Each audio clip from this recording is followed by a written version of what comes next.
feliz aqui abrir mais uma Sexta da Construção, esse que tem sido um projeto nosso, trazer nossos associados para um momento de debate na sexta-feira da semana. Todos nós temos nossas atividades da semana, mas em algum momento a gente tem que falar sobre o nosso setor, né? E a gente elegeu a Sexta da Construção, esse café da manhã, para que a gente se encontre aqui no período, início da manhã, e trazer temas de interesse coletivo, né? Semana passada, estou vendo aqui, chegando por Eliane, tivemos aqui o Cicobi, o Cicobi esteve com a gente aqui, inaugurando a sede deles. Já recebemos o nosso prefeito na nossa cidade, aqui no evento, aqui, e temos um projeto para esse ano para fazer o máximo de encontros semanais com vocês, para trazer os diversos assuntos. Ora, trazer assuntos de saúde e segurança, ora, trazer assuntos de qualidade, assuntos de normas, assuntos de produtividade, inovação, o que for a necessidade das empresas, a gente tentar trazer aqui para cá. Mas hoje, em especial, a gente vai falar sobre indicadores do nosso setor, falar um pouquinho sobre o CUB, Custo Unitário Básico da Construção, como é que está isso, qual é a avaliação de forma organizada do nosso custo da construção, está aumentando, está diminuindo, como é que está o nosso parâmetro de mais importante, que é quanto custa as nossas obras. E o segundo, tratar sobre emprego. Construção civil é a grande ferramenta de geração de emprego. Nós que trabalhamos nesse setor temos que ter muito orgulho disso. É a melhor ferramenta de geração de emprego. Se o nosso país está precisando de emprego, é aqui nessa casa, é na empresa nossas, que podemos transformar e contratar mais. Então, penso que esse é um dado que nós temos que estar sempre atentos, entendendo os movimentos, entendendo também movimentos, como é que a gente se compara com outros estados. E ninguém melhor para fazer isso do que Ieda, a nossa convidada, essa mineira que veio com uma gentileza, com um sorriso. Ieda, é um prazer receber na Sexta da Construção aqui no Sul Escola Bahia. Ieda é de Minas, ela hoje já não é mais de Minas, ela é do Brasil hoje, porque a CEBIC entende que ela nos apresenta, eu diria que é economista-chefe. No Banco Central não tem economista-chefe, não tem nome. Ela é nossa economista-chefe da CEBIC, da Câmara Brasileira da Indústria da Construção, Ieda que faz aí. E eu vou dizer, ela não é só nosso chefe, como ela também é muito assertiva. Ela, por 2 anos seguidos, acertou qual era o PIB da construção. Cravou. Ela disse ano passado, início do ano aqui em abril, quando nós estávamos comemorando 70 anos no Sinuscom, que a construção ia crescer 7%. O PIB da construção ia crescer 7% e deu 6,9%. Olha, eu diria que você cravou a prova. Cravou, que é 9,9 a 10. Então, Ieda, seja bem-vinda a esse encontro. São nossas empresas, é um prazer estar recebendo você aqui, a casa é sua. Uma salva de palmas para Ieda.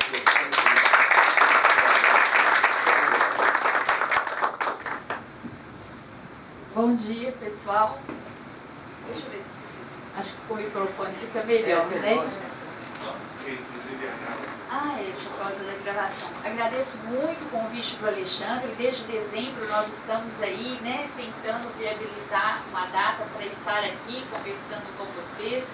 Se vocês gostarem, o mérito é meu. Se não gostarem, a culpa é do Alexandre. Porque foi ele que, claro, me convidou, então a culpa é dele. Conforme ele disse, nós vamos conversar aqui um pouquinho sobre números, né? Essa questão de acertar a projeção, isso daí é em virtude de cálculos e mais cálculos, mas não é sempre, né? Porque a economia não é uma ciência exata, é uma ciência social, então os cálculos às vezes acontecem coisas que a gente não consegue captar via cálculo, via estatística, então isso daí acaba errando, não é porque também não é bom não, mas de vez em quando a gente dá aí a sorte, né, de estar acertando. Eu trouxe dados, antes da gente falar um pouquinho de custos, de falar do CUB, eu trouxe alguns dados aqui para mostrar a importância do setor, tanto no Brasil, mostrar a importância do setor aqui na Bahia, mostrar a importância do setor em Salvador. Quero falar que Bahia, Salvador moram no meu coração. Aliás, praia, gente, para mineiro, vocês não têm ideia do que significa uma praia para mineiro, né? Porque vocês a têm aqui, mas a cidade de vocês é muito bonita e é sempre uma grande alegria estar aqui. Vamos começar falando aí da construção civil no Brasil. Por que falar ainda da construção civil no Brasil? Porque quando a gente coloca os dados da construção civil do Brasil em índice, junto com o dado da construção civil da Bahia, a gente observa que o movimento é o mesmo. Quando uma cresce, o Brasil cresce, claro que Bahia, Salvador também tem esse crescimento e a tendência também é a mesma. Bom, aqui eu coloquei um gráfico onde eu comparo o PIB Brasil, que é essa linha verde, com o PIB da construção, que é a linha azul, e o crescimento em cada ano. O que nós observamos aqui, antes desse crescimento, é que nós passamos aqui por um momento de grande dificuldade, um período onde a economia brasileira entrou em recessão, onde nós tínhamos aí taxas de juros em patamares muito elevados. Então, um período que nós caímos aqui, muito, nós caímos mais de 30% nesse período aqui. Então, em 2021, nós registramos um crescimento de 10% e 2022 de 6,9%. O que aconteceu aqui? Nós chegamos aí na pandemia em janeiro de 2020, com expectativa de crescer em 2020, mas não o crescimento que nós tínhamos, uma projeção de crescimento em torno aí de 3% de crescimento. Tivemos uma queda. Essa queda nós acreditamos que ela ainda vai ser revista quando sair o resultado aí mais definitivo do PIB do IBGE, mas isso aqui em virtude, claro, da pandemia e em virtude, claro, do resultado do primeiro semestre, porque a partir do segundo semestre o setor iniciou um ciclo positivo de atividades via mercado imobiliário. As famílias que foram para dentro de casa, todo mundo sabe disso, elas ressignificaram o valor da casa própria. Nós tivemos aí taxas de juros em patamares muito atrativos. Então, quem tinha condição acabou aí por necessidade mesmo, porque o pai foi para dentro de casa, a mãe também e o filho também, todo mundo estudando e trabalhando. Isso fez então com que as famílias tivessem esse ressignificado da casa própria e estimulando o financiamento imobiliário. De modo que nós crescemos 10% e 6,9%, porque o nosso ciclo de produção é longo. Então, ainda esse ano de 2023, também temos a projeção de crescer, não nesses patamares elevados, porque aqui nós crescemos em cima de uma base mais deprimida, e esse sim foi um crescimento em cima de uma base elevada, mas a nossa expectativa de continuar crescendo via aí esse ciclo de negócios que nós iniciamos nos últimos 2 anos. Aqui nós temos o PIB da construção em roxinho da Bahia e o PIB total em roxinho também da Bahia. O ano passado, a Bahia também registrou o 2º ano consecutivo de crescimento na construção civil. A Bahia cresceu 2,6% tanto no PIB total quanto no PIB da construção civil. Em 2021, o PIB da construção da Bahia cresceu 3,7%, o PIB total do estado 4,1%, mas aqui também, olha, mostra o movimento de queda que nós tivemos aqui na construção. Olha aqui, esse movimento de queda que nós tivemos aqui em 2014, o mesmo movimento da Bahia. Bom, para 2023, nós temos aqui já esse início de indicador, esse nível de atividade da Bahia. Isso aqui é uma novidade, viu, Alexandre? Isso aqui estou trazendo com exclusividade para vocês. Essa sondagem da indústria da construção, ela é feita pela CNI com o apoio da CEBIC, mas é uma sondagem nacional. Ela não desagrega dados por estado. Eu pedi, a CNI desagregou o dado para a Bahia. Aqui nos mostrou aqui que o nível de atividade, na visão dos empresários, também encerrou 2022 aí, em um patamar bem mais elevado do que os últimos anos, a tendência de crescimento, tá vendo? Então, isso aqui confirma o do PIB, esse crescimento forte do PIB. Bom, quando a gente fala em essa parte de PIB, de crescimento, como já foi falado mais anteriormente, estou passando de uma forma mais rápida mesmo, só para dar esse panorama, tá, pessoal? Quando nós falamos do PIB Brasil e desse crescimento em 2 anos de praticamente 18,8%, 10%, com mais quase 7%, a gente contabilizar aí um crescimento de 18%, nós ainda assim não recuperamos o patamar, o pico do patamar de nossas atividades, que foi lá no primeiro trimestre de 2014. A construção civil, nós estamos com esse crescimento do último biênio, nós estamos com um nível de atividades superior ao período pré-pandemia. Nós estamos aí 15% com um patamar de atividade superior ao período pré-pandemia. Mas ainda estamos 20% inferiores a esse pico, o que nos dá aí uma demonstração de que podemos crescer muito. Bom, e a Bahia, depois desse crescimento aí do último biênio, como que está? A Bahia também está com o seu patamar de atividades maior do que o período pré-pandemia. Nós estamos aí quase 4% a Bahia com patamar de atividades maior do que o período pré-pandemia, mas a Bahia ainda está 26% abaixo do seu pico de atividades na construção civil, que foi registrado aí no final de 2013 e início de 2014. Isso, Alexandre, mostra o quanto que o Estado ainda pode crescer no setor da construção civil, ainda precisa crescer para recuperar as suas atividades, tanto o Estado quanto a construção. Ou seja, nós crescemos e muitas pessoas falam, nossa, então é céu de brigadeiro. Não. O patamar de atividades cresceu, mas ainda não foi suficiente para recuperar o que nós já tivemos de patamar de atividades. Por exemplo, a construção civil em todo o país já chegou a ter mais de 3 milhões e 100 mil trabalhadores. Com esse crescimento dos últimos 2 anos, nós temos 2 milhões e meio. Então, ou seja, ainda estamos aí distante do que podemos gerar até mesmo em relação a emprego. Bom, também para falar um pouquinho depois do que será 2023, o que a gente espera, vamos passar aqui o PIB do Brasil e o PIB da construção por trimestre, especialmente aqui, ó, 2022.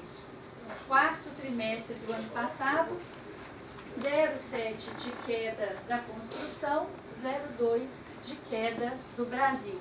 O que vocês atribuem? A construção cresceu 6,9 no ano passado, mas no último trimestre caiu 0,7 e a economia brasileira caiu 0,2. Ou seja, nós crescemos, mas esse resultado aqui nos mostra o quanto de desafio nós ainda temos pela frente. Ou seja, nós crescemos, mas para 2023 nós já iniciamos um ano aí com um forte desafio. Vamos conversar desse desafio daqui a pouquinho. Bom, esse slide aqui, pessoal, eu trouxe para mostrar muito a importância da construção da Bahia, tanto na economia do Nordeste, quanto na construção do Brasil, mostrando o quanto que o setor é importante, mostrando lá que a Bahia, somente o estado da Bahia, ele responde por quase 5% de toda a construção civil do país. A Bahia, ela possui a maior construção, o setor da construção da região Nordeste. A Bahia representa quase 30% de todo o setor da construção do Nordeste. A Bahia representa quase 6% do número de trabalhadores com carteira assinada na construção em todo o país, né? Então, o número de trabalhadores aqui da construção na Bahia, 145 mil, isso é quase 6% de todo o país. Nós temos aqui quase 4% do total de estabelecimentos da construção civil em todo o país. Eles estão na Bahia e mais de 20% no Nordeste dos estabelecimentos da construção também estão na Bahia.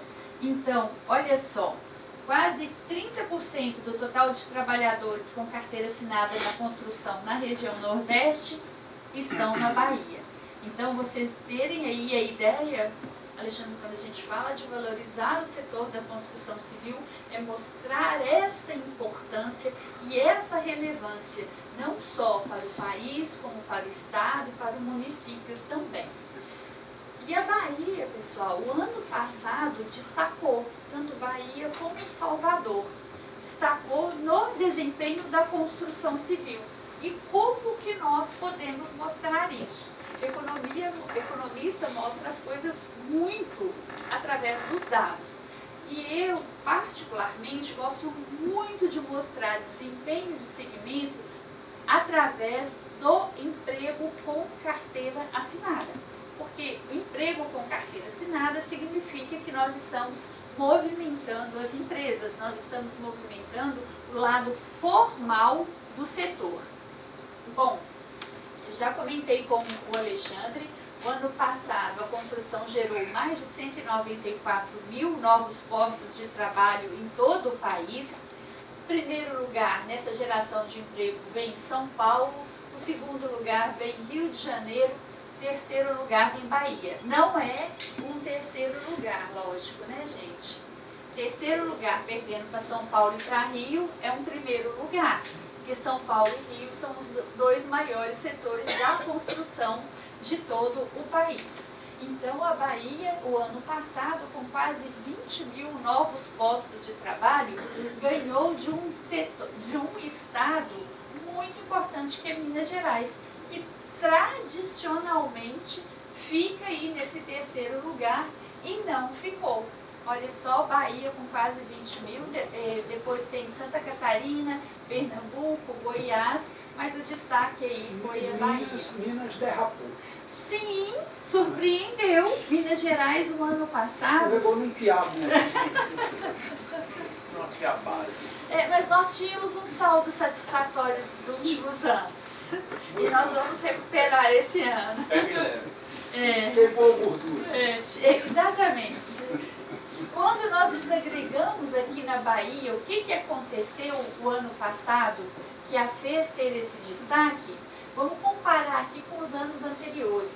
Eu desagreguei os dados da construção civil por segmento.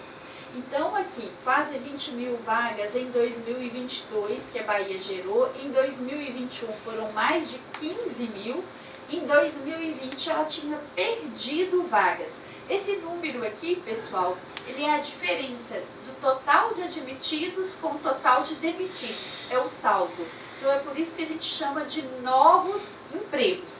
Então, quase 20 mil novos empregos em 2022, sendo que 12.315 foram na construção de edifícios, 5.639 foram nos serviços especializados para construção, que é um segmento muito relacionado à construção de edifícios, como, por exemplo, com obras de projetos, instalações hidráulicas, instalações elétricas, eles estão aqui nesses serviços especializados, e obras de infraestrutura 1.613.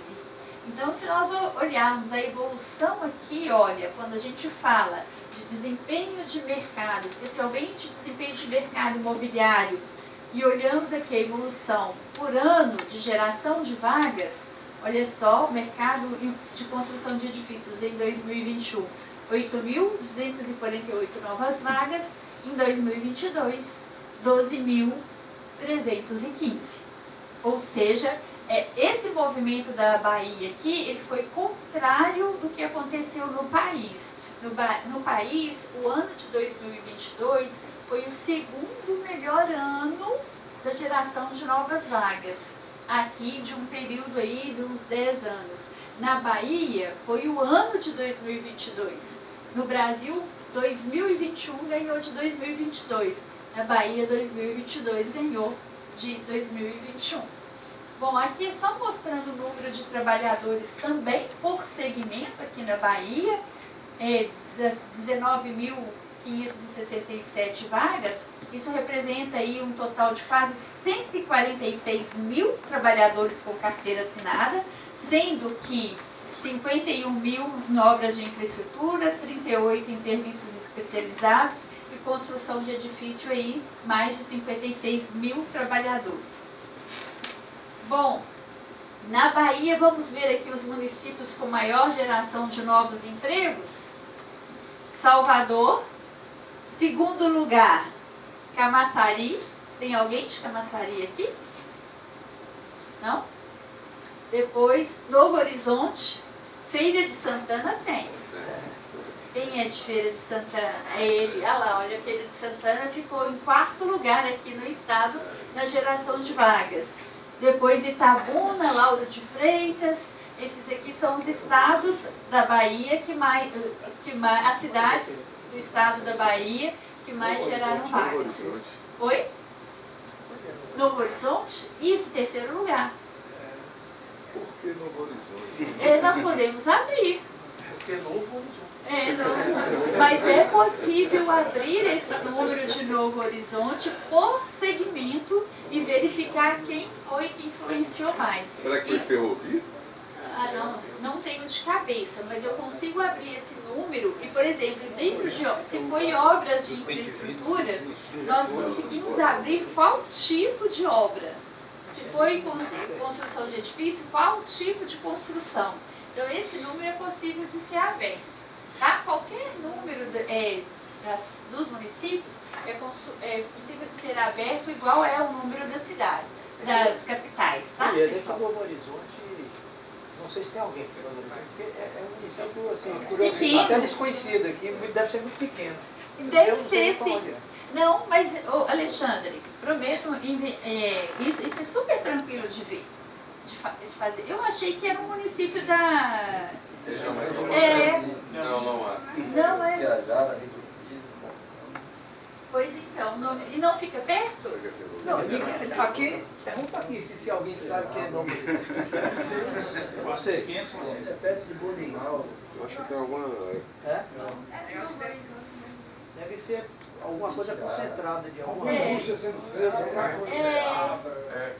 Mas é possível, pessoal, quando a gente abrir um número, é possível ver o tipo de obra. Por exemplo, se for alguma coisa, pode ser uma obra de infraestrutura também, por exemplo, né? E essa obra de infraestrutura movimentou.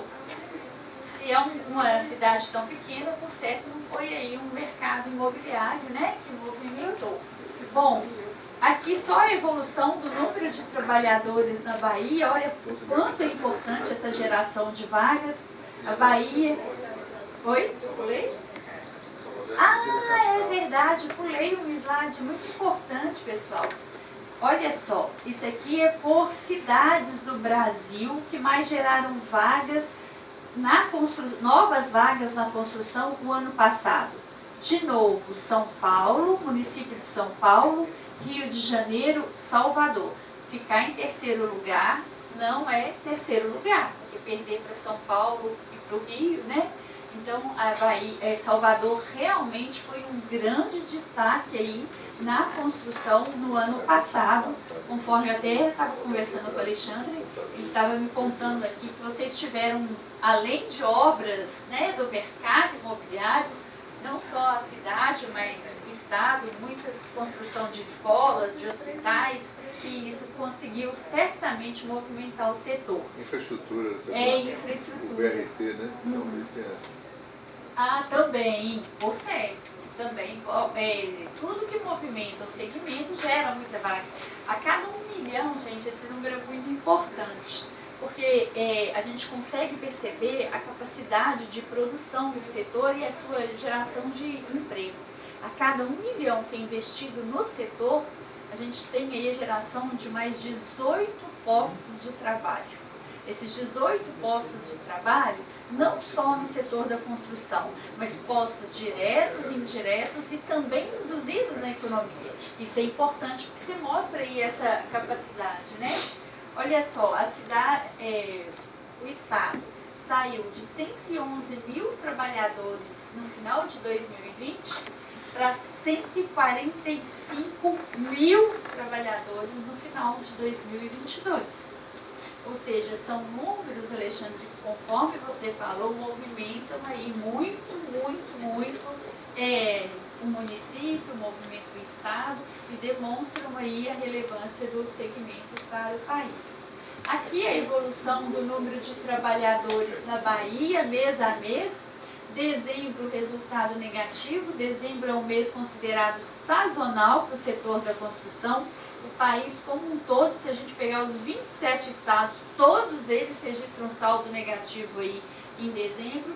Janeiro saiu ontem um resultado, quando eu estava indo para o aeroporto, Bahia e Salvador registraram resultados positivos e continuaram aí no top 10. Então continuam aí se destacando na geração de vagas. Alexandre, mas eu estou falando tanto, será que ninguém quer perguntar? Vou ver, eu posso pedir alguém para perguntar? Por favor. Ixi, ele aqui pôs a mão até na cabeça, tadinho. Olha só não me pergunta onde vai ficar Novo Horizonte, porque se o Alexandre não sabe, eu não vou saber. Diante de tanto número, o que destacou aí para você? Qual é seu nome? Vitor. Vitor, me fala. O Vitor vai falar, gente, porque eu estou falando sozinha aqui, agora eu vou ver. Alexandre, posso? Lógico, aquela Vitor, aí, vamos, o que destacou aí? Ou o que você ficou na dúvida, Vitor? Porque eu falei tanta coisa. Na verdade, para mim, o que tem destacado é assim, eu sou recém-formado. Ah, você é engenheiro? Isso. Olha que E aí, no meu processo de faculdade, a queda no mercado de trabalho, na construção civil, era negativa, vamos dizer assim. quando você estudava. Isso. E hoje a gente consegue perceber que ela vem evoluindo a cada tempo que passa e o crescimento, principalmente em Salvador, né? A gente não tinha tantas obras assim em Salvador. E hoje a gente consegue passar e identificar que o crescimento a cada dia mais está evoluindo aqui. Gente, olha que importante, obrigada. Ele pôs a mão assim na hora que ele viu eu caminhando, mas ele destacou, olha só. Como foi Dia da Mulher essa semana, agora eu vou pegar uma moça lá de trás. Olha aqui, ela sentou aqui atrás, achou que vou ficar disfarçada. O que se destacou aí? Ô Alexandre, é porque, né, pra gente não continuar a falar de números sem saber assim, né, vamos lá. Ah não, aqui, tá gravando. Bom dia. Bom dia, seu nome? Vitória. Vitória, olha só, eu escolhi a dedo, Vitor e Vitória. Verdade. Na verdade, quando eu cheguei, quando já estava na parte da geração de dados e também do desenvolvimento da geração de empregos, né? É uma dúvida. Quando você fala da geração de empregos da construção civil, você engloba também os subcontratados? Porque cada vez mais no mercado de trabalho da gente, estamos optando por essa parte também do desenvolvimento através de subcontratados, né? Por todas as questões legislativas de emprego, de documentação, a comodidade também, né? De você estar lidando com outras empresas, de reportar mesmo as questões de problemas diários que temos dentro da construção civil.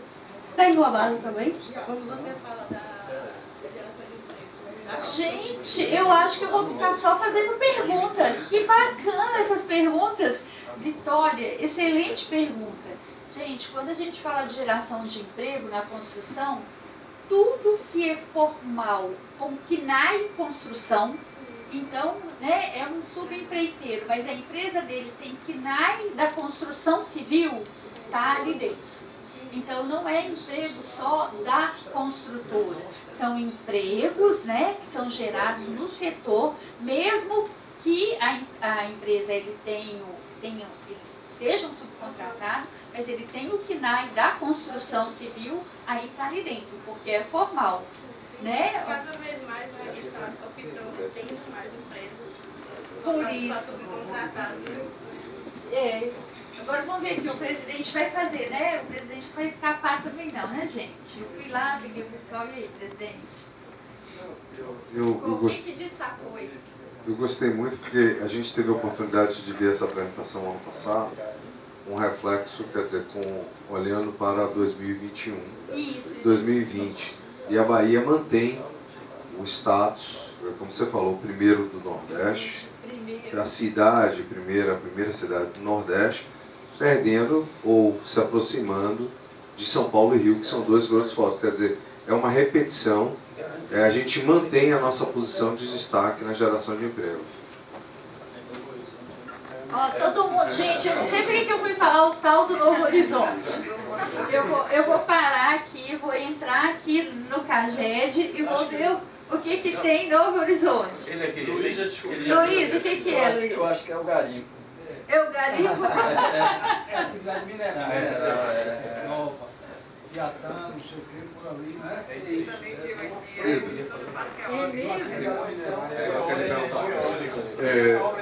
É uma pergunta mais com a conotação técnica. Quando você fala em cálculo do PIB da construção, você leva em conta os terceirizados. A minha pergunta é, quando você calcula a receita bruta para depois extrair o PIB, como você faz, que tratamento você dá aos terceirizados para não computar esse número em duplicidade? Seria, digamos, abstrair determinados CAGED, subtrair PIB? Ótima pergunta, vou responder. Mas primeira coisa, o PIB, quando a gente fala de PIB, a gente não fala só de segmento formal. Ela me perguntou do CAGED. CAGED é só segmento formal. PIB é toda a produção da construção civil. Isso engloba produção de família. Isso engloba família que foi, que contratou um pedreiro, que contratou um servente, engloba pequenas obras, engloba reforma. Isso é PIB. Para calcular o PIB, a gente calcula o valor adicionado. Na verdade, tecnicamente, setor de atividade não tem PIB, ele tem valor adicionado, economicamente falando. Esse valor adicionado é o valor que entra do setor, que entra no cálculo do PIB país, do PIB total. PIB mesmo é o total do país. Dos segmentos é o valor que se adiciona. E o cálculo do PIB, ele tem uma fórmula que você retira tudo que você consumiu dos outros setores. Através de uma matriz de insumo ou produto, o IBGE, que é o responsável pelo cálculo do PIB, ele consegue fazer todos os casamentos de onde está vindo tal produção, para onde ela está indo e o que é a sua geração a partir daquilo que você está consumindo, para justamente evitar a duplicidade. Então não existe duplicidade, porque é através dessa matriz de insumo-produto, o IBGE de todos os segmentos, e é essa matriz também que nós usamos quando a gente quer fazer aí esses cálculos, né, da produção do setor, quanto que gera cada 1 milhão de investimento, é ela que nós estudamos. Então isso tudo é um cálculo que não, dentro do PIB, a metodologia inclusive do IBGE de cálculo do PIB, ela é louvável porque é uma metodologia internacional, é uma metodologia da ONU, que foi estabelecida, então é um critério técnico muito apurado. Ele é apurado e evita essa dupla contagem. Tá? Alguém mais quer falar que não seja Novo Horizonte? Brincadeira, pessoal. Danilo, cadê ele? Tá aqui, não tá por aí. Ah, vou lá no Danilo. Danilo, você foi?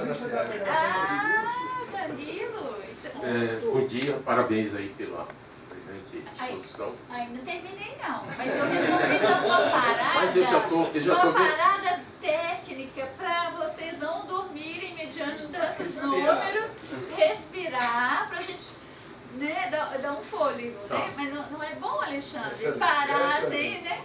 Mas pela tendência eu estou vendo que vai ser melhor daqui para frente. Então, é sabido que no ambiente recessivo, o primeiro segmento que entra em recessão é o varejo, na sequência a construção civil. Da mesma forma, o primeiro a sair da recessão é o segmento do varejo e no segundo momento a construção civil, que é quem emprega massa não tão qualificada. Eu fiz o ano de 2021, final de 2021, nós fizemos um trabalho onde a gente chegou à conclusão de que, trabalho para o Unimar, onde o segmento de construção que não sofreu, pelo contrário, cresceu durante a pandemia, foi o segmento logístico, quer em locação, quer em construção de novas unidades, por conta de mudança de hábito de consumo. Quando a gente apresenta aí 19 mil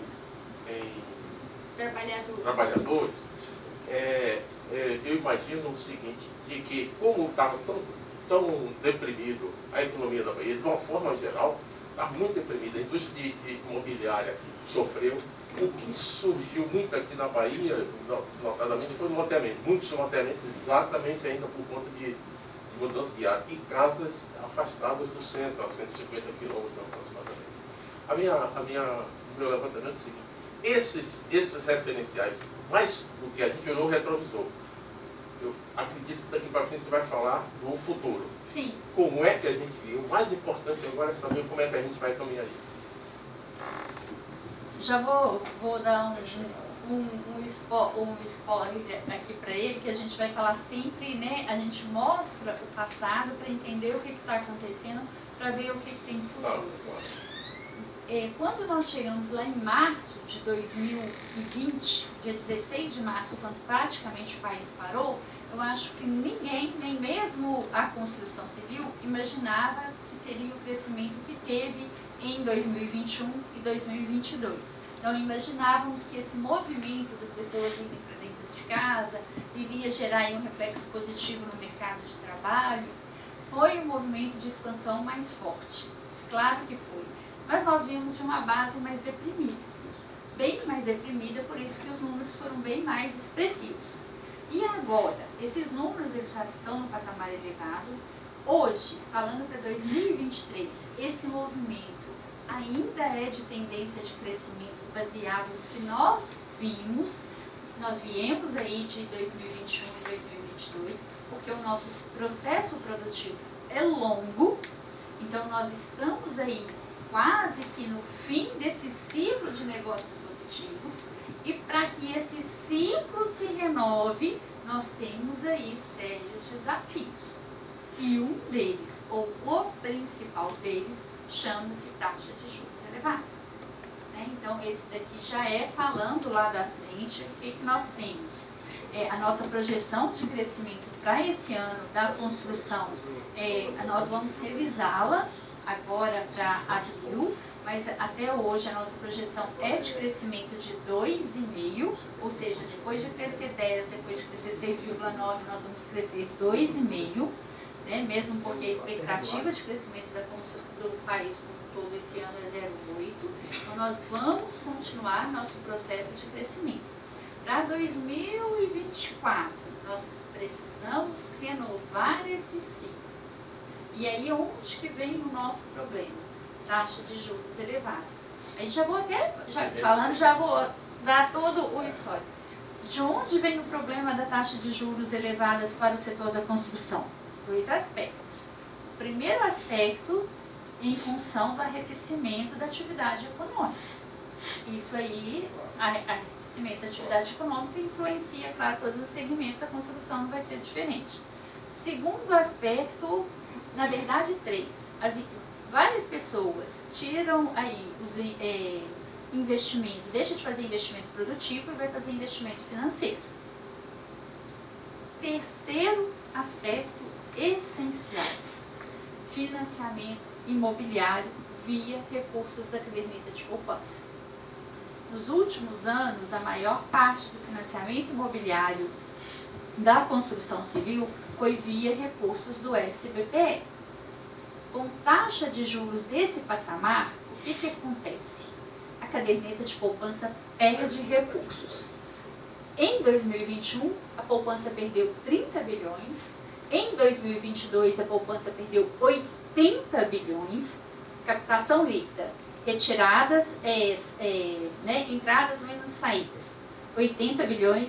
Em janeiro de 2023, ela perdeu 30 bilhões. Nós temos aí um menor volume de recursos direcionados para o setor com essa saída da poupança. Os bancos ficam muito mais seletivos nesses empréstimos para as pessoas. A taxa de juros via SBPE, que chegou a 7%, 6,5%, 7% lá em julho, agosto, setembro de 2020, quando a Selic estava a 2%, lembram disso, que a Selic chegou a 2%? A taxa do SBPE estava em 7%. Hoje a Selic está em 13,75%, a taxa média está em 10,5%. E cada ponto percentual que você acrescenta na taxa de juros do financiamento, via SBPE, você retira uma parcela grande da população que tem condições de pagar no financiamento imobiliário. Né? Então, esse é um resumo aí da ópera do que é, né? do que nos espera. Precisamos aí trabalhar. Por outro lado, nós temos aí a expectativa positiva em um segmento que não foi aí tão positivo nos últimos 2 anos, que foi a questão do programa de habitação social Minha Casa Minha Vida. Né, com essa expectativa aí de retomada de obras, especialmente da faixa de menor poder aquisitivo, isso pode voltar a movimentar o mercado. Mas nós precisamos do mercado como um todo funcionando. Né? Então, nós passamos, vivenciamos, e isso tudo é justificamos, mas nós temos sim preocupação.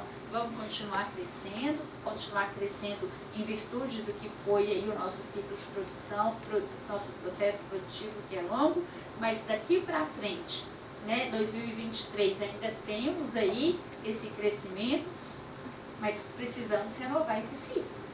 E esse ciclo aí precisamos renovar e aí nos preocupa. E eu falo isso, pessoal, até eu vou mostrar aqui, na hora que eu mostrar, eu até já vou ter falado, eu vou passar pelo slide. Essa sondagem nacional da construção, que é feita pela CNI, com apoio da CEMIC, ela é importante porque ela vai no empresário da construção e pergunta para ele, o seu nível de atividade, de 0 a 100, ele está em qual patamar? Está crescendo ou está subindo? Então, é a visão do empresário em relação ao que está acontecendo. E aí também pergunta para o empresário, qual é o principal problema que você está enfrentando hoje? E na visão dos empresários que depois de 6 trimestres consecutivos falou que era o custo dos insumos, nós já estamos há 2 trimestres aí com o empresário falando que o principal problema é a taxa de juros elevada. Então, aqui no gráfico, vocês vão ver direitinho o quanto que a questão dos insumos atingiu o topo e o quanto agora ela está mais arrefecida, está um pouco menor do que o patamar aí de taxa de juros, mas o quanto a taxa de juros está crescendo, tá? Então, eu vou continuar aqui, que nós já fizemos a integral, mas eu vou lá no Danilo. Lógico, não, Danilo. Prazer, Danilo, tudo bem? Vamos lá, o Danilo vai falar, vai acabar de me ajudar a fazer a palestra. Eu acho que, bom dia a todos, eu estudo um pouco a construção civil, o pessoal aqui, né, já tem um convênio há algum tempo. E eles estão me traindo! E eu não sabia, Danilo! Olha só! Culpa ali de Landim, a Margaret também, são esses outros culpados.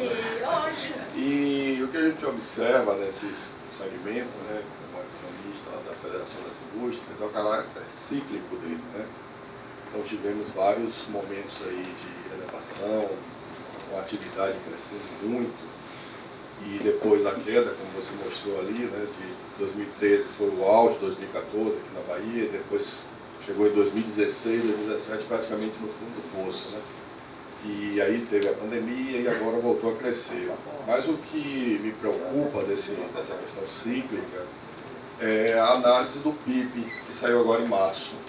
E eu observei que a formação bruta de capital de médios investimentos em 2022 saiu de 16,5% para 0,9%. Então isso mostra que houve pouco investimento em 2022. Então será que isso é uma tendência? Porque o ciclo da construção, aí eu aprendi com o pessoal, o investimento leva 1 ano e meio, a depender do tipo de obra. Então, obra de infraestrutura leva mais tempo, né? Então você investe 1 ano e meio atrás, às vezes 2 anos. Será que esse indicador de queda na taxa de investimentos do PIB do ano passado mostra que o ciclo da construção civil para os próximos anos, eu acho que você vai até falar um pouco isso, é preocupante, ele vai realmente reduzir? Obrigada, viu, Danilo? O Danilo falou de uma forma mais técnica, claro, né, porque ele é economista, mas a pergunta dele é muito relevante também.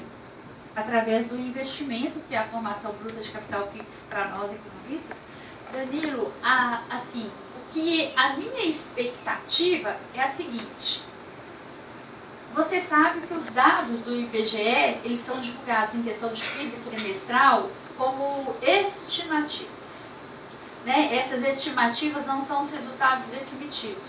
Tanto é que em 2021, o PIB trimestral da construção no final do ano indicava que o setor tinha caído 10%. 10%. Não sei se você lembra disso, Danilo. Depois saiu o dado definitivo, a construção tinha caído 2,1%. 2,1%. Então saiu de uma queda de menos 10 para um menos 0,2. Então esses dados, apesar de ter esse resultado de 16,9, também poder ser revertido. Quando a gente analisa dados de vendas e de lançamentos, que são dados de pesquisa que a CEBIC faz aí em mais de 200 cidades do país, o que nós observamos? Que o ano passado, sim, a gente tem uma queda de lançamentos e uma relativa estabilidade nas vendas. Mas mesmo assim, o ano é um dos melhores dos últimos anos. Então, então, nós temos uma queda, mas nós temos sim aí esse ciclo de atividades renovando. Quando eu estou falando em termos nacionais, porque o dado que você usou é o nacional, da formação bruta, né? Então, esse ciclo do que lançou o ano passado, lançou um volume menor, mas ainda é um volume positivo.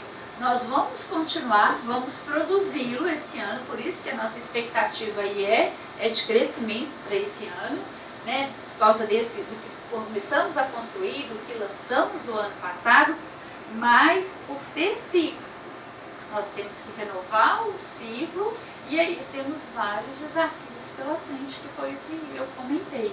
Porque às vezes muitas pessoas falam, tem céu de brigadeiro. Não, não estamos em céu de brigadeiro. Nós estamos contribuindo para o crescimento da economia nacional, mas precisamos contribuir mais. Precisamos contribuir mais e ainda temos muito a crescer para recuperar aí o nosso patamar de atividades, que ainda está muito inferior ao que foi 2013. E é a favor da proposta. E a propósito, o impacto do déficit fiscal brasileiro, do que tanto se fala, em função da taxa Selic, onde dizem que cada 1% no juro representa 80 bilhões anuais que acresce no déficit, e isso tudo deve emperrar o nosso processo. A questão, isso aí, obras de infraestrutura, né? Cada vez você tem menos dinheiro para investir em obras, né? Investir em tudo que não seja aí relativo ao orçamento, né? Ou seja, você vai ter um menor volume de recursos disponível para obras. E obras aí em todos os sentidos, né? Posso deixar? Pode.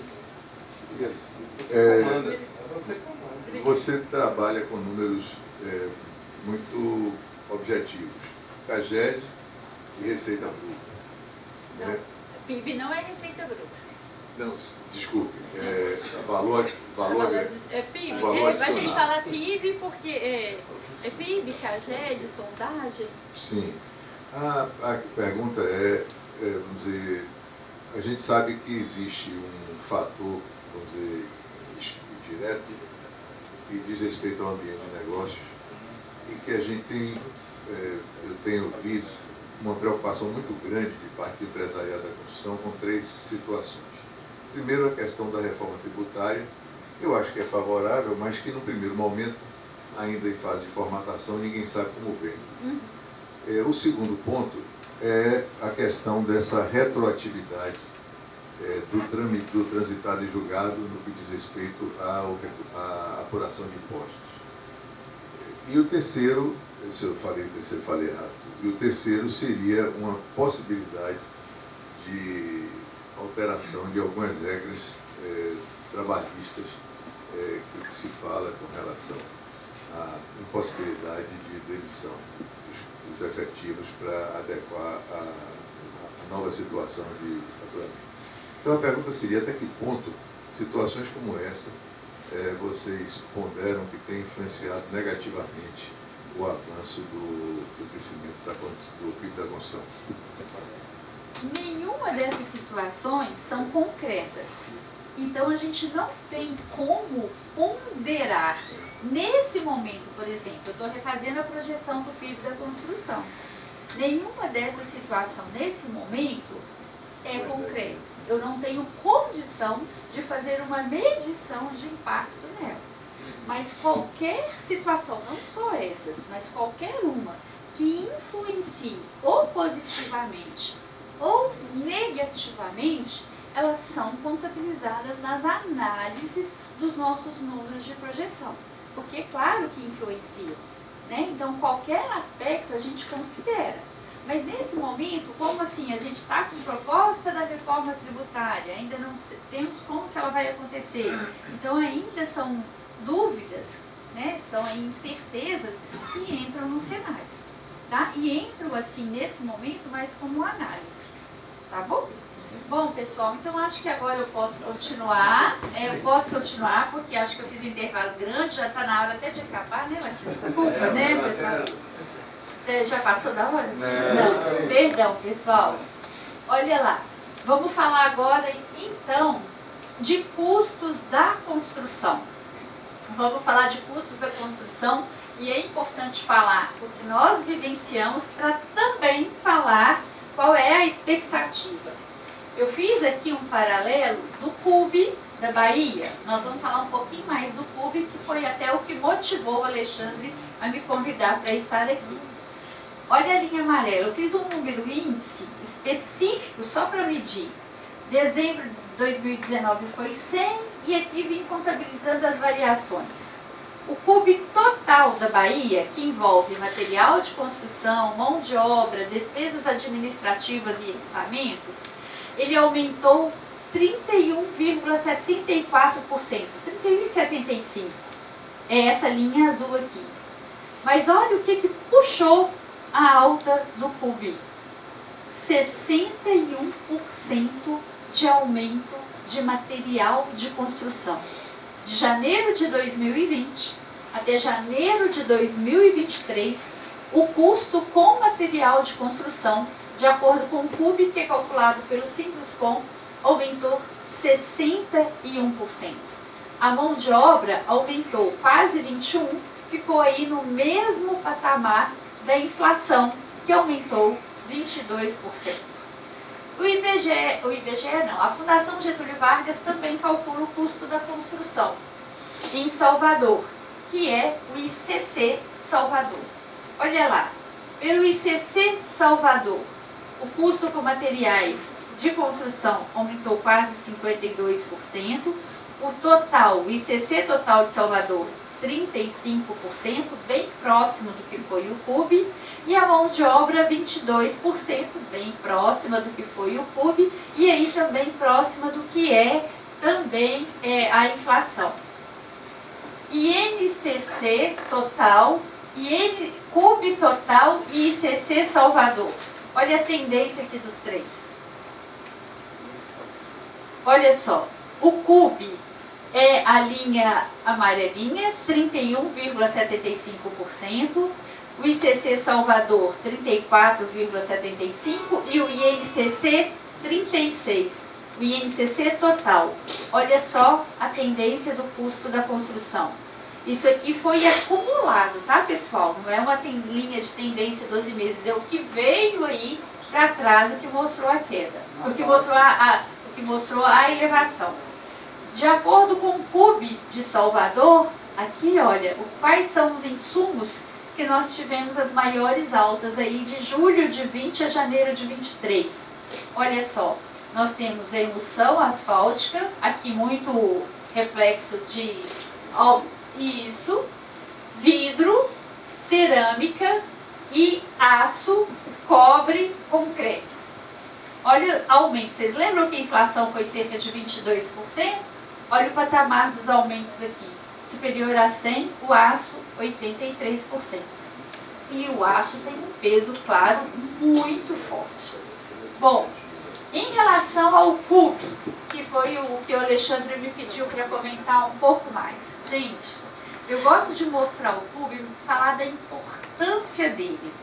O CUB, ele nasceu com a lei das incorporações imobiliárias, que é a lei 4.591.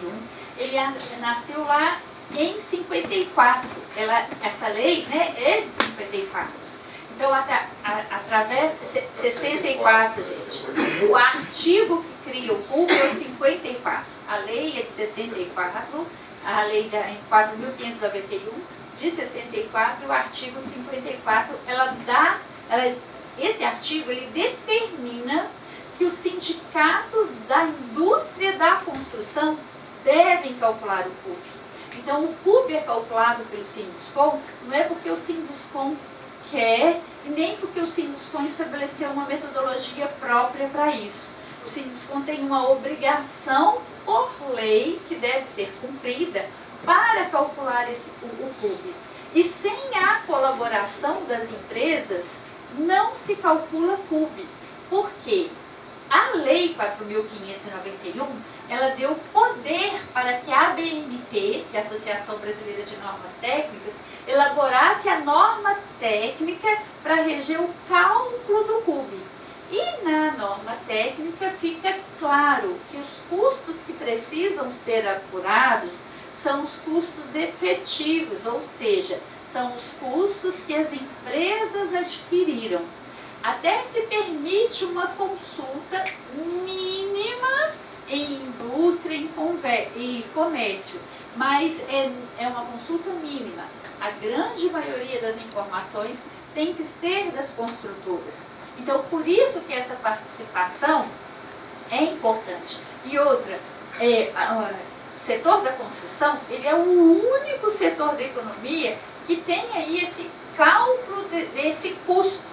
Então, o setor tem uma responsabilidade muito grande, uma responsabilidade de transparência no cálculo, tem uma responsabilidade técnica muito, muito grande. Aqui eu falei que a lei 4.591, então a lei e a norma técnica, ela mostra que o CUB, ele tem um aparato técnico e um aparato legal. Ele não tem uma metodologia que foi estabelecida por um grupo de economistas ou um grupo de estatísticos, não. É uma metodologia do setor, ela foi elaborada por uma norma técnica ser elaborada, é uma norma técnica que ela conta com o país como um todo. É nacional, não é uma norma de algumas pessoas que são entendidas no assunto. É todo o país que participa. Então, todo o país participou aí dessa elaboração da norma que vem a 12.721, mas alguns assim que, né, já acompanham o setor há mais tempo, igual eu, Galindo, né? O Alexandre ainda é mais jovem, né, Galindo? Mas, assim, nós já sabemos aí qual que era a NB antiga, o Galindo. Ele sabe! Essa NB 140 veio evoluindo, até chegar nessa 12721. E foi atualizado agora para 2020. O quê? A norma 12721 foi atualizada recentemente. Não. A norma 12721 não. Não é de 2006, mas deixa lá. Não, gente, ela é de 2006. Ela pode ter saído alguma coisa alterando algum artigo, isso, mas ela não foi revisada não, nós estamos trabalhando nesse processo de revisão. Bom, aqui o conceito do que é o CUB, quem acompanha o CUB sabe que ele é um custo por metro quadrado, são vários tipos de edificações para os quais são calculados o custo da construção por metro quadrado. E o que eu gosto de esclarecer, gente, por que nasceu o CUB? O CUB nasceu com a lei das incorporações, porque a lei das incorporações estabelece que o registro destas incorporações em cartório, ele deve ser feito baseado no CUB. Então, o CUB, ele não é um indicador setorial. ele adquiriu o caráter de indicador setorial pela sua relevância, pela sua transparência, por ter vindo aí esse longo tempo sendo calculado e foi utilizado para o setor como indicador setorial. Mas o CUB ele tem valores em reais por metro quadrado dos projetos padrão e são esses valores que as empresas usam para fazer o registro das incorporações. Eu já vi muita empresa falar assim, não, eu não uso essa variação do CUB, eu não vou ajudar não, porque eu não uso o CUB. E incorpora. E faz registro da incorporação imobiliária. Então, precisa do CUB. E para que esse valor reflita a maior realidade possível, a gente precisa ir das empresas contribuindo. E a norma técnica, ela é clara. Um mínimo aí de 20 empresas contribuindo com o cálculo do CUB. Para que a gente tenha aí um indicador, né? A própria norma, ela sugere essas 20 empresas para que o indicador seja aí cada vez mais transparente e que ele possa refletir essa realidade dos custos. Eu comentei que o CUB é o material, a mão de obra, a despesa administrativa, mais o aluguel de equipamentos, mais material e mão de obra respondem aí sozinhos por mais de 95% do cálculo. Com esse aumento de custo com material, gente, o que nós tivemos em vários projetos padrão? O material de construção e a mão de obra, há uns 10 anos atrás, até uns 15 anos atrás, eu já calculo o CUB tem 28 anos. Eu sou a responsável pelo cálculo do CUB em Minas Gerais há 28 anos. Por muito tempo, era 50% material e mão de obra, 50% material e mão de obra. Depois, a mão de obra passou a ganhar peso.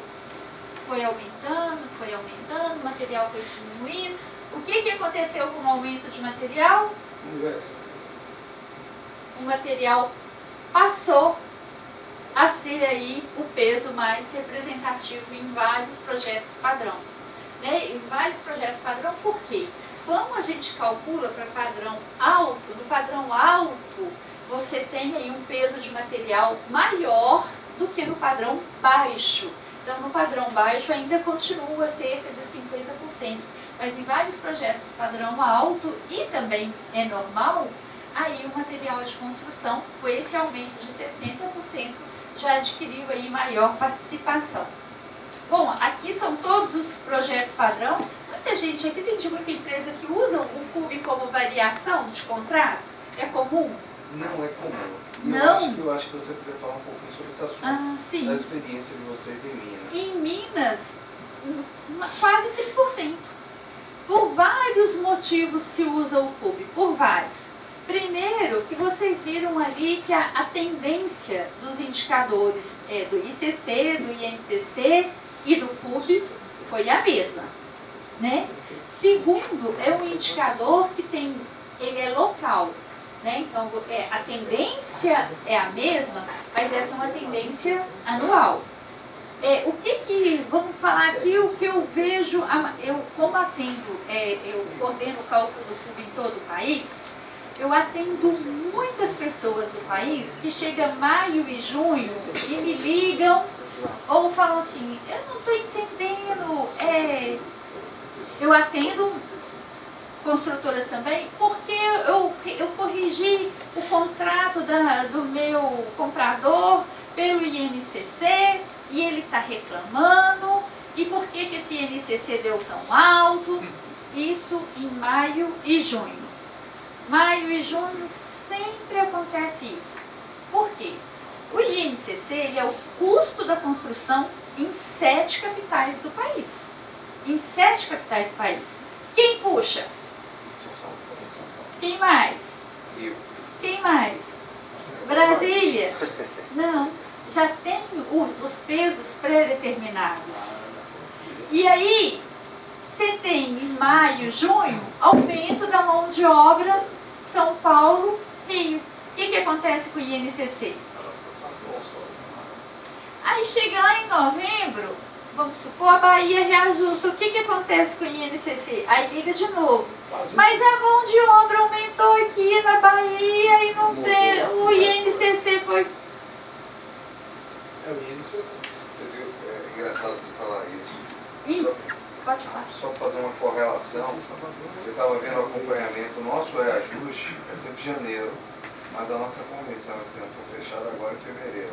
Então aqueles números devem tender a convergir para o mesmo número, INCC e ICC, porque é em fevereiro que a gente vai ter a reação, quer dizer, o quanto o peso da construção reajustada no preço público, então a tendência ali.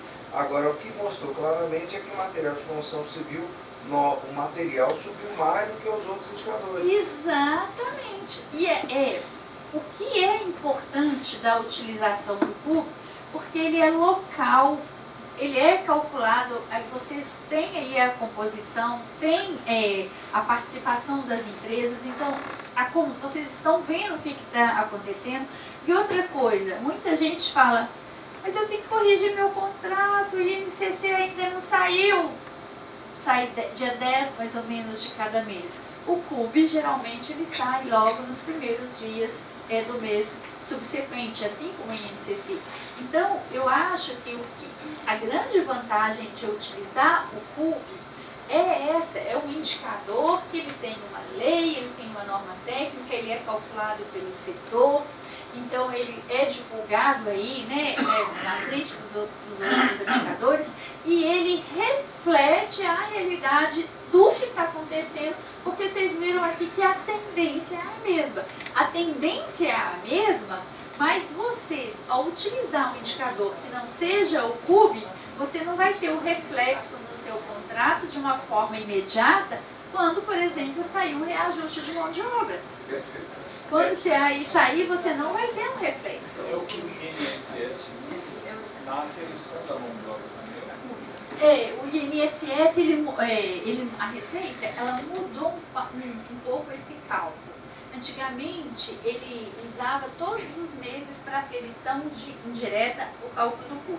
Agora, o que ele faz? Ele calcula um valor de metro quadrado de acordo com o CUB e o SINAP em dezembro e depois passa a corrigir através dessas variações. Entendeu? Ele não pega mais o valor. Ele mudou um pouco aí essa metodologia. Tá? Mas ele pega pela variação de quê? Do CUB ou do SINAP. Do SINAP. Isso. Quer dizer que usa em Minas lá o reajuste de contrato particular com... Tudo. Em Minas, quase 100% reajuste. Rio Grande do Sul, a maioria do país usa o CUB muito para reajuste dos contratos. Agora, a base de cálculo, você conta com a colaboração de quantas empresas? Em Minas? Sim. Em Minas, mais de 50. É isso que... Mas a Bahia, quantos associados você tem? 154. Mas nem todos mandam essas informações. E veja que na Bahia nós seguimos uma massa crítica por conta do crescimento do mercado imobiliário. Mas qual é a dificuldade? Gente, me permitam. Eu acho que a dificuldade nossa é muito mais cultural do que operacional. Eu penso que o que Ieda coloca tem uma propriedade, um valor muito grande. Esse indicador CUB, esse que eu começo a estudar esse assunto, ele realmente tem refletido. Você vê que o nosso indicador agora, que eu falei sobre mão de obra. A mão de obra agora vai refletir de forma no valor do CUB, a gente se aproximar desses indicadores nacionais e do ICC da FGV, que é este mês que acontece a correção na gente. A medição vai ser agora em fevereiro. Então ela é muito real, muito próprio, muito específico do nosso setor. O que eu vejo é a falta de cultura nossa e de se apropriar desse como indicador nosso setorial. Quem responde esse questionário, estou vendo algumas pessoas aqui que respondem mensalmente, eles estão colocando ali quanto de fato estão pagando pelo material comprado. Então você tem limite de 3 insumos que você coloca o valor próprio. Ali, a realidade é um paralelismo perfeito. É a realidade trazendo para o indicador nosso.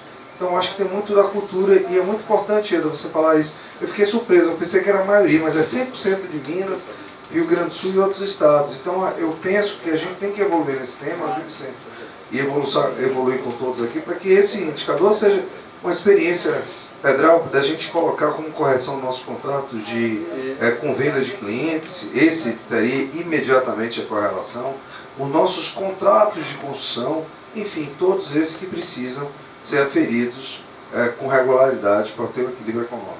Eu penso, viu, Nandinho, que é como você falou, realmente é cultural. Aí vem aquela história, né, que primeiro ovo a galinha, né? As empresas não usam o CUB aqui para essa finalidade que vocês usem 100%, e aí não se disponibilizam para estar informando e formando um índice de credibilidade, entendeu? Então nós precisamos ter a cultura, talvez aí fazer alguma ação aí. É isso hoje. É isso aqui é uma. Essa é uma das ações. Para que a gente dê valor a importância desse índice, né? E passemos a utilizá-lo. Né? Porque aqui nós não utilizamos. Você não utiliza na correção do seu contrato. Você divulga, dá destaque, Divulga. dá destaque na divulgação. Temos feito Pessoal, aqui. mas é muito importante essa utilização do indicador. É muito importante. Não, aqui o Landinho tem sido um batalhador para que a gente. O Landinho, antes de ser presidente, você calculava diretamente, a gente conversava Ele muito. deu oportunidade, na época ele era o vice, eu comecei a estudar, pesquisar. Exatamente. Gente, é muito importante esse cálculo e é muito importante a utilização. Eu acho que pode ser cultural mesmo, mas a tendência é continuar mostrando e evidenciando essa importância. Veja que nossos contratos aqui, veja, eu consegui tirar uma informação muito interessante aí, dessa apresentação ali agora sobre materiais. Nosso custo variou em 61% materiais. Quando a gente pega o outro indicador, 51%. Então você tem já um gap de 10%. Material. É significativo. Então tem esse... Sim, mas mais imediato. Isso, aí você fala assim, por que então o INCC variou 51? Porque ele é uma ponderação de 7 capitais do país com peso maior em São Paulo e Rio. E por que o CUB variou 61? Porque ele é local. Ele mostrou o que aconteceu aqui. Então fica aí mais evidenciado ainda a importância de você ter aí o dado calculado e utilizado, porque ele vai estar refletindo aí a sua realidade, o momento que está acontecendo aqui para você, né? O momento que está acontecendo na empresa. Aqui, Landinho, nós vamos sair com o compromisso de várias empresas de passarem a contribuir. Quem é que não contribui para o CUB? Não. Lula já pegou aqui. Ó, já peguei uma aqui. Não, mas ninguém levantou a mão, então todo mundo contribui aqui? Eu acho que a maioria sim. É verdade? Que bacana, pessoal. Concreta aqui, a Erival faz. Tem o pessoal da Cubo que faz aqui, L Marqueso faz. Então vamos perguntar de quem contribui com o cálculo do CUB? Não, peraí, tem o pessoal que não levantou a mão, nem que sim, nem que não. Vamos de novo. Quem é empresa de construção de edifícios e não contribui para o CUB? Só uma. Levanta a mão, Du. Ah, não, então, se você é de... Não é. De onde? Imobiliária. Vai passar a contribuir, pode pegar o contato dela. Não vai ajudar? Não, pode deixar. Ó, viu? Tá vendo? Gente, mas é muito importante, nós estamos brincando, mas é uma forma de mostrar que realmente é muito importante.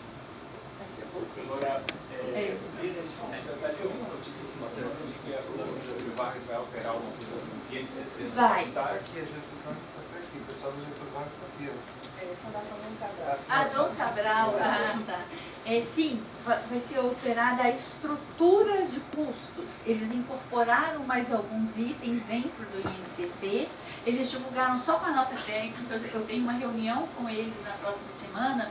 Eu quero entender se essa reestruturação, eles vão voltar à base do índice ou eles vão continuar, né? Porque as comparações, que aumentou tanto e aumentava tanto, podem ser prejudicadas, então já até agendei uma reunião com eles para entender como que será isso aí, o processo, essa continuidade. Ou se essa estrutura não vai mudar a base do número índice, vai seguir em frente. Isso vai afetar os ICCs também? Sim, certamente afeta os ICCs. Agora, se a FGV calcula o ICC, ela precisa da mesma contribuição das empresas. Só que ela vai direto ao mercado. Mas ela também pega com as empresas, no caso de salários, essas questões, ela vai sempre... Importante falar, pessoal, que o salário, ele incorpora o custo com o encargo social. Né? Então, esse custo com o encargo social, ele também é sempre revisto para sempre se atualizando, porque, inclusive, ele sofre reflexo da convenção coletiva de trabalho. Então, se a convenção traz alguma coisa diferente, isso tudo é incorporado no custo. Por isso que esse apoio, né, e esse cálculo é muito importante. Aqui eu já falei. Bom, esse aqui é o nível de atividade. Vou falar um pouco agora, gente, mais terminando de expectativa, do que já está acontecendo. Essas expectativas, todas agora são referentes a essa sondagem que é feita pela CNI, com apoio da CEBIC, números que não eram desagregados para a Bahia e que a gente trouxe, pediu a CNI e que desagregamos especialmente para a Bahia. Você passar, tem uma relação entre variação, o gap entre o PUB e o SINAP? De variação? Sim. De cabeça não, mas você fala de variação, quanto que um variou e o outro não? Não, de cabeça eu não tenho, mas é muito fácil levantar. Você pode pedir para o Landini meu telefone, pode anotar e eu posso te passar a qualquer momento. Eu agradeço. Tá? Bom, pessoal, esse é o nível de atividade na visão dos empresários da Bahia. É uma escala que varia de 0 a 100, sendo que números superiores a 50 são positivos.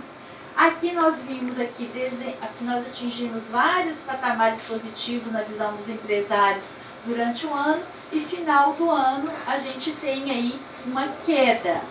Essa queda de final de ano, dezembro, é mais sazonal, sempre acontece. Janeiro foi um mês conturbado, onde nós tivemos uma queda aí de vários segmentos de atividade. Então, nós tivemos aqui uma queda, não foi diferente, não é uma tendência. Isso aconteceu em vários estados, né, e também no total do Brasil, quando nós analisamos todos os resultados. Aqui, aqueles principais problemas que eu tinha comentado com vocês lembram? Olha aqui o custo dos insumos, olha o que aconteceu. Arrefeceu por causa dessa maior estabilidade dos indicadores. Então, na visão dos empresários, olha a linha azul aqui, o que está acontecendo com ela? Olha aqui, ao passo que essa aqui está caindo, que é o custo dos insumos, olha a preocupação. A maior preocupação, então, a taxa de juros elevada. Bom, agora sim, expectativa dos empresários da construção civil na Bahia, para o nível de atividades e para o emprego. Olha o que está acontecendo aqui. A linha verde é a expectativa do empresário em relação ao seu nível de atividade e em relação à geração de emprego. Já no primeiro mês do ano, o empresário da construção se mostra otimista para a sua atividade. E isso é importante quando a gente olha aqui novos empreendimentos e serviços e com nível de atividade. Olha só, o empresário em janeiro mostrou que a expectativa dele era aumentar o seu nível de atividades. Ele não vai falar que ele está com essa expectativa de nível de atividade. Olha só, depois da queda, tá vendo? Ele tinha aí uma queda, o nível de atividade dele estava mais baixo, a expectativa, e ele já melhorou essa expectativa. Perdão.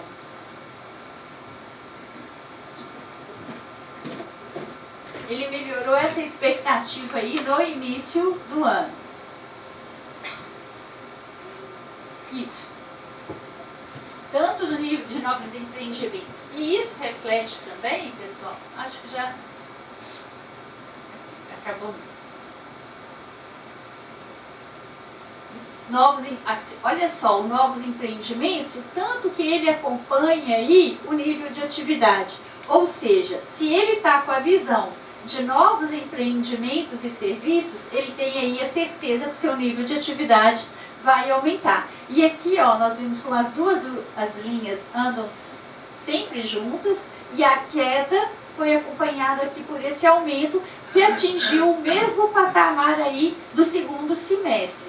Então, na visão do empresário da construção da Bahia, nós teremos aí um aumento do nível de atividade do setor nos próximos 6 meses. Antes de encerrar e falando um pouquinho aí mais de 2023, conforme nós já falamos, a expectativa nossa da CEBIC, conforme eu já falei, que nós vamos ter aí esse ano de crescimento também. Vai ser aí o nosso terceiro ano consecutivo de crescimento. Desde 2010, 2009, o setor da construção não crescia por nem 2 anos consecutivos, agora nós vamos crescer por 3 anos consecutivos. Claro que isso vai refletir no mercado de trabalho, claro que isso vai refletir na geração de renda, mas voltando a comentar, aquelas nossas preocupações continuam, né? É esse desafio que nós temos aí, que é um desafio forte. E esse ciclo de negócios, até o Danilo comentou, né? Nós estamos aí no final desse ciclo que nós começamos lá em 2020, estamos aí no início do que nós vendemos e lançamos no ano passado, mas foi com menos força do que aconteceu em 2020, 2021, e precisamos aí vencer esses obstáculos para que esse ciclo aí seja duradouro. Se tiver mais alguma pergunta, eu estou à disposição. Peço aí desculpas pela demora, né, Alexandre? Aí acabei que eu conversei mais com vocês e demorou, mas eu estou à disposição. Muito obrigada, pessoal. Ieda, que desculpa, eu tenho que agradecer a você por essa apresentação. A gente tem que entender nossos princípios, nossas essências para poder compreender os nossos movimentos. E penso que quando você traz essa realidade de emprego e construção, são temas do nosso dia a dia importantes e relevantes, né? Você realmente eu vi ali inteligência setorial. Eu não estou lhe traindo aqui, não. Estou querendo entender a nossa atividade aqui com o Danilo, com a FIEP, a própria Federação das Indústrias. Entregou já tudo, né? A própria Federação das Indústrias fez essa provocação no passado aí com o Carlos Mário e Carlos Henrique.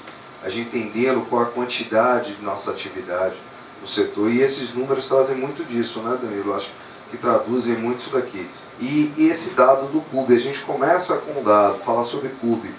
O custo da construção, quantas provocações? A gente pode corrigir o nosso contrato, a gente pode chamar essas empresas aqui, ora, para poderem dar a massa crítica. De fato, a gente ainda tem um volume de empresa bem no limite do que é estabelecido o regramento. Quanto mais empresas fornecerem, mais significante, mais relevante vai ficar o nosso dado. E na sequência a gente entender esse número de emprego. Eu acho que esse é o grande discurso da construção civil. A nossa atividade econômica, ela gera emprego direto, é imediato. Ela traz aí uma série de outras indústrias e outras indústrias, desde o pessoal que faz armário, tapete, o próprio custo direto, fios, cabos, tomadas, interruptores, bloco, tudo. Quer dizer, é um movimento de geração de emprego que é o que nós precisamos hoje, restabelecer a nossa economia, criar um ciclo agora econômico mais virtuoso. Mas eu não posso sair daqui sem fazer primeiro um agradecimento a você. Expresso também um abraço para Renato Michel, que disponibilizou, a Ieda, que é lá do Sinusconde de Minas e faz esse trabalho nacional fantástico. Manda um abraço grande para ele. Ele precisava fazer esse registro. E fazer uma provocação para você. Você já cravou o PIB da construção. Eu quero saber que você crava com a gente o valor da Selic até o final do ano. Porque essa é a grande preocupação. Qual a sua expectativa da Selic ao longo deste ano? Porque eu que trabalho no mercado imobiliário, isso é uma relação direta, é imediata. É impressionante a relação da taxa de juros com a atividade no mercado imobiliário. Essa eu não vou arriscar, não. Eu vou dar um palpite. Não, gente, cravar o PIB, o Alexandre, eu fiquei muito feliz. Mas a Selic, nós tínhamos aí uma expectativa inicial que ela começasse aí um processo de queda no início do segundo semestre, né? Mas infelizmente, ao que tudo indica, isso não vai acontecer. Pode ser que seja aí mais para outubro ou novembro. Não vou usar uma expectativa minha, vou usar o que é a expectativa do que eu estou lendo e do que eu estou estudando aí, que estou vendo também. A pesquisa Focus, que é uma pesquisa famosa do Banco Central, né, que é feita aí por mais de 100 analistas do mercado financeiro, ela já chegou a projetar 11,75 para a Selic esse ano e agora ela está no patamar de 12,7. Então, aumentou a expectativa inicial. A expectativa era de 11,7, 11,5, quando estávamos esperando aí que fosse... Não, estava esperando aí que fosse de 11,5, outra não tem, nem foi em função disso. Mas, gente, em relação até o que eu estava esperando, pesquisa Focus, nós estamos em casa. Vocês sabem qual é, o Danilo não sei se lembra, a projeção da pesquisa Focus para o crescimento do PIB em janeiro do ano passado? Era 0,4. A pesquisa Focus em janeiro de 2023 projetava, janeiro de 2022, projetava que o PIB do Brasil ia crescer 0,4 o ano passado. O PIB cresceu 3%. 3%. Né? E terminaram com isso. Então, quem sabe, nós também podemos ter isso em relação à Selic. Isso depende de movimentos. Essa projeção que está se fazendo agora tem muito a ver com a questão fiscal, né? Então, se tiver aí alguma novidade nessa área, isso pode ser revertido. E esse desenho de crise que está se desenhando, assim, uma crise no varejo, tudo, onde os juros apresentaram tudo, isso será que não tem uma influência? Não, eu não estou vendo esse desenho de crise, não. Não, eu não estou vendo esse desenho de crise, não. A economia brasileira, né, ela está aí, em relação ao que foi do ano passado e outro ano, essa taxa de juros, a relação ela inverte o que você está falando.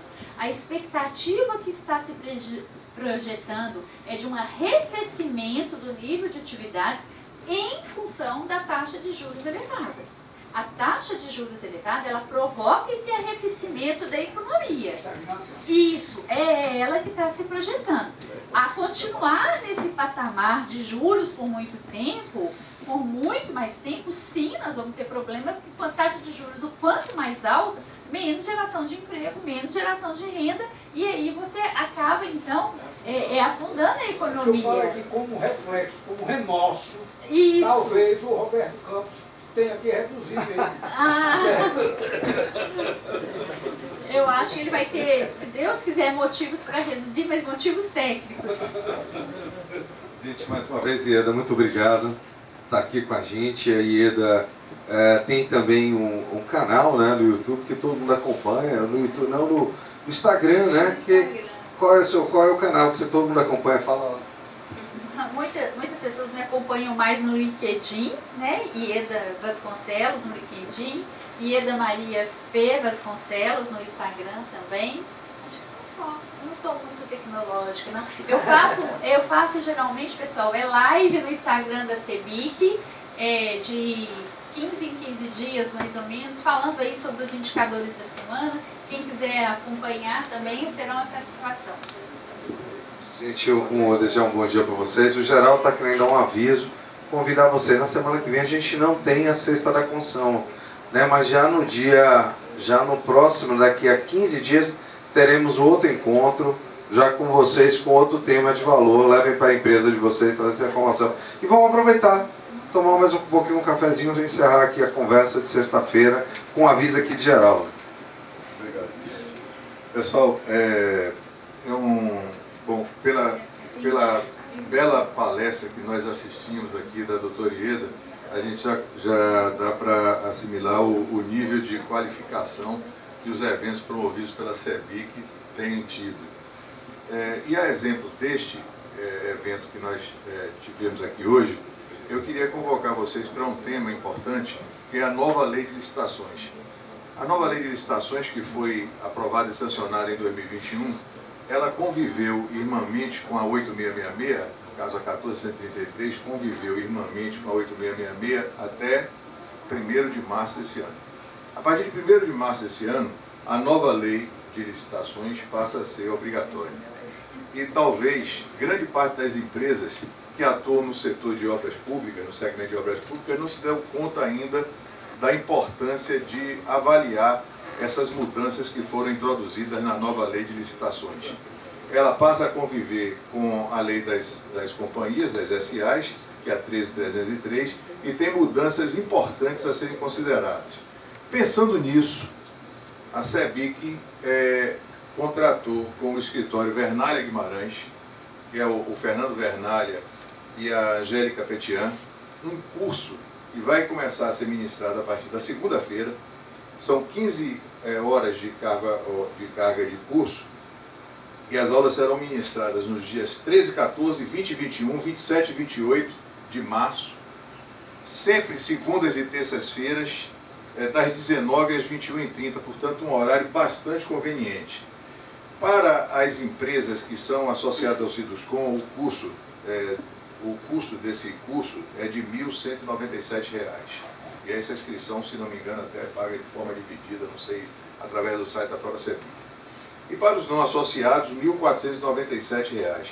Portanto, efetivamente, para aqueles que atuam no segmento de obras públicas, é de extrema importância que vocês se atualizem, porque esse novo regramento passa a ser exigível agora a partir de 1º de março e sem mais nenhuma alternativa para a 8666, que fica realmente sepultada a partir de então.